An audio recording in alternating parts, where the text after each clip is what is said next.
अभी तक हमने मैक्सवेल्स चारों इक्वेशन स्टडी फील्ड्स के लिए या स्टैटिक फील्ड्स के लिए पढ़ी हुई है।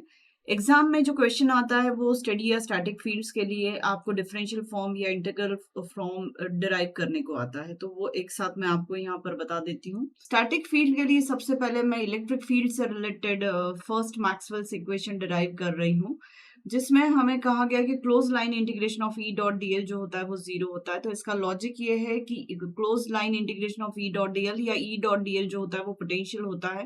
वो क्लोज लाइन इंटीग्रेशन मतलब एक पॉइंट का पोटेंशियल से हमने एक चार्ज को, यूनिट पॉजिटिव चार्ज को चलाना शुरू किया और 2 से वापस हम 1 पे ले गए। तो उस यूनिट पॉजिटिव चार्ज को जब हम एक सर्कुलर पाथ पे चलाते हैं तो एनर्जी 1 से 2 जाने में अगर प्लस हुई है तो 2 से 1 जाने में सब्ट्रैक्ट हो जाएगी।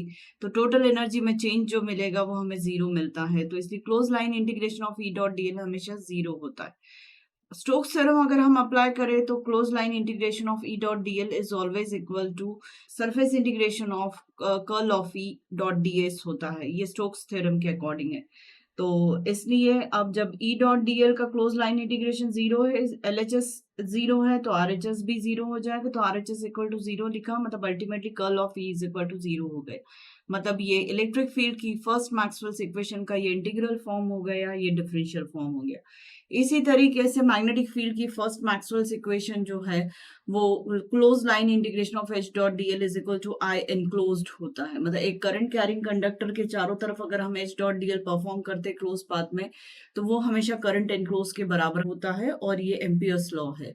अब आई जो डिफाइंड है वो हमेशा जे डॉट डीएस मतलब करंट डेंसिटी इंटू एरिया के इंटीग्रेशन से डिफाइंड होता है। तो अब H dot DL is equal to I की जगह हम जे डॉट डीएस भी सब्सटीट्यूट कर सकते हैं। एच डॉट डीएल पर अगर हमने स्टोक्स थ्योरम अप्लाई किया तो close line integration of H dot DL is equal to surface integration of curl of H dot ds होता है। मतलब यहाँ पर हम एलएचएस में curl of H dot ds का सरफेस इंटीग्रेशन सब्सटीट्यूट कर सकते हैं। मतलब इसकी जगह पे हमने कर्ल ऑफ एच सब्सटीट्यूट किया और आरएचएस हमने एज इट इज रहने दिया surface integration of J dot DS से। तो अब इससे दोनों तरफ सरफेस इंटीग्रेशन होने की वजह से कर्ल ऑफ ई जो होगा डायरेक्टली जे के इक्वल हो जाएगा। और ये एम्पियर्स लॉ का डिफरेंशियल फॉर्म है और ये एम्पियर्स लॉ का इंटीग्रल फॉर्म है और यही मैग्नेटिक फील्ड की मैक्सवेल्स इक्वेशन का डिफरेंशियल फॉर्म हो गया ये, या पॉइंट फॉर्म हो गया और ये इंटीग्रल फॉर्म हो गया।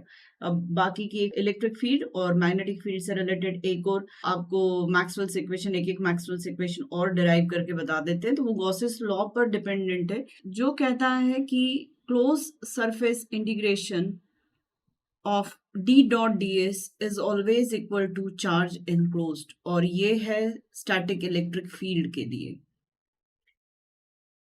Q जो होता है, we know that volumetric integration of rho v d we.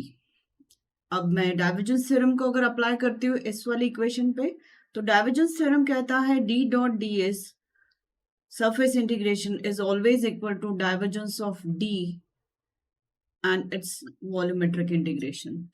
तो अब अगर इस फर्स्ट इक्वेशन में एलएचएस की जगह मैं ये वाला डाइवर्जेंस थ्योरम के अकॉर्डिंग ये टर्म लिख देती हूँ और क्यू एनक्लोज की जगह ये टर्म लिख देती हूँ, तो फाइनली मेरे पास होगा volumetric integration of divergence of D dv is equal to volumetric integration of rho v DV.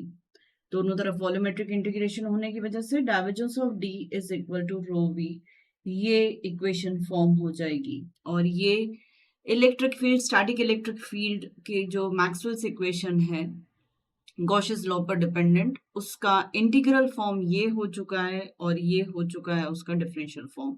अब गॉसेस लॉ पर dependent Maxwell's equation magnetic field की जो है सेकेंड वाली, उसको डिराइव कर लेते हैं। तो B dot d s closed surface integration is always equal to zero according to the Gauss's law in magnetic field. अब डाइवर्जेंस थ्योरम अगर हम अप्लाई करते हैं तो as per divergence theorem closed surface integration of B dot ds is always equal to divergence of B over volume होता है। तो इसको भी अगर LHS पर मैं जीरो अप्लाई करती हूँ इस इक्वेशन के अकॉर्डिंग, तो फाइनली मुझे मिलेगा therefore divergence of B is equal to zero हो जाएगा। तो ये मैक्सवेल्स इक्वेशन सेकेंड वाली है। मैग्नेटिक फील्ड पर बेस्ड, जिसका इंटीग्रल फॉर्म ये है, डिफरेंशियल फॉर्म ये है, और ये गॉसेस लॉ पर डिपेंडेंट है।